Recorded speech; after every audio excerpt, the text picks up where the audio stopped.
उत्तराखंड में पहली बार 5 साल के भीतर ली तीसरे मुख्यमंत्री ने शपथ। अगर ऐसे ही मुख्यमंत्री बार बार बदलते रहे तो उत्तराखंड का विकास कैसे होगा? सुनिए क्या कहना है अन्य राजनीतिक पार्टियों का।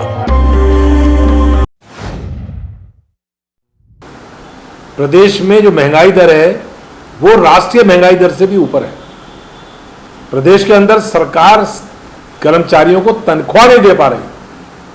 ऐसे में आप एक के बाद एक 3 मुख्यमंत्री बदल देंगे और मुख्यमंत्री ऐसे कि पहला कह रहा है कि मैं थका हुआ, दूसरा कह रहा है मैं संवैधानिक संकट में फंस गया और तीसरा कह रहा है मुझे अनुभव नहीं है। ये उनके श्रीमुख से निकले हुए शब्द हैं। त्रिवेंद्र ने कहा कि मैं थक गया था, शायद इसलिए ऊर्जावान मुख्यमंत्री बना दिया। ऊर्जावान मुख्यमंत्री 4 महीने में हाँफने लग गया। उसने कहा कि मैं संवैधानिक संकट में फंस गया हूँ, इसलिए रिजाइन कर रहा हूँ।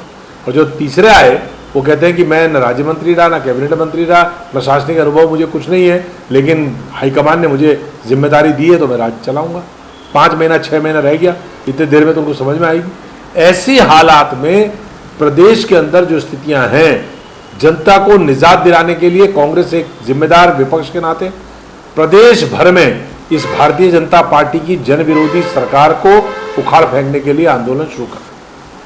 मुझे आज भी याद है, भारतीय जनता पार्टी ने कहा था कि हम स्थिर सरकार देंगे और 4.5 साल बीत जाने के बाद भी भाजपा के पास एक मुख्यमंत्री का चेहरा नहीं है। वो जिसको मुख्यमंत्री बनाते हैं या तो वो नाकाम साबित होता है या वो खुद ही इस्तीफा दे देता है।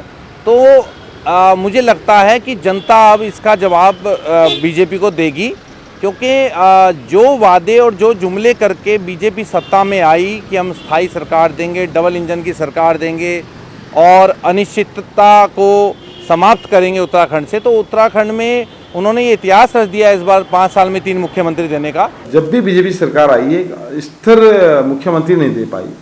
इस बार तो पूर्ण बहुमत की सरकार है, उसके बाद भी हमें 3 मुख्यमंत्री देखने पड़ रहे हैं। तो ये क्या सोच रही हैं जो राष्ट्रीय पार्टियां हैं, क्या सोच रही हैं, किस तरह से बेवकूफ़ बनाएंगे लोगों का। आप देखें आप किस कारण से बदल रहे हैं, वो कारण तो हमें जनता को बताएं। आपने त्रिवेंद्र जी को बदला, आपने ये नहीं बताया कि त्रिवेंद्र जी में क्या प्रॉब्लम थी। आपने तीरथ जी को बदल दिया, आपने उसमें नहीं बताया क्या प्रॉब्लम थी। आप नए लेके आ गए, अब आपके कुछ मंत्री विधायक सुनाए कि दिल्ली पहुँच गए। तो आप लोग स्थिर अगर 5 साल में भी अपने ही आदमी से आप संतुष्ट नहीं हैं तो आपसे जनता क्या संतुष्ट होगी, ये कल्पना करने का विषय है। और एक आप ये देखें, जो मुख्यमंत्री बनता है तो कुछ ना कुछ उसके रिटायरमेंट के बाद अलाउंसेस वगैरह होते हैं। आज ने देखो तब कुछ दिन पहले त्रिवेंद्र सिंह रावत जी मुख्यमंत्री थे तो एक जो किटें बांटी जाती थी उसमें त्रिवेंद्र सिंह रावत जी की फ़ोटो लगी हुई थी। फिर तीरथ सिंह रावत जी आए तो फोटो फाड़ने का लिए समय निकाला इन्होंने कि फ़ोटो हटाओ, अब तीरथ की तो फोटो लगाओ। अब तीरथ जी भी चले गए 3 महीने के अंदर, अब आप किसकी फ़ोटो फाड़ेंगे लगाएंगे? क्या पैसा क्यों बर्बाद कर रहे हैं उत्तराखंड का आप? उत्तराखंड की जनता त्रस्त है रोजगार के लिए, उत्तराखंड की जनता त्रस्त है स्वास्थ्य के लिए, आप उस पर तो ध्यान नहीं देते और आप मुख्यमंत्री बदलते हैं। तो मुझे लगता है कहीं ना कहीं देखें, राष्ट्रीय पार्टियों को आम जनता से मतलब नहीं है, उन्हें अपने से मतलब है कि आपको पैसा टाइम पे पहुंच रहा है या नहीं पहुंच रहा है। आप शायद इसलिए मुख्यमंत्री बनाते हैं और बदलते हैं, तो इनकी बहुत बुरे हाल हैं और राज्य की जनता इन चीज़ों से त्रस्त है। और जरूर मुझे लगता है 2022 के चुनाव में जनता इन्हें सबक सिखाएगी।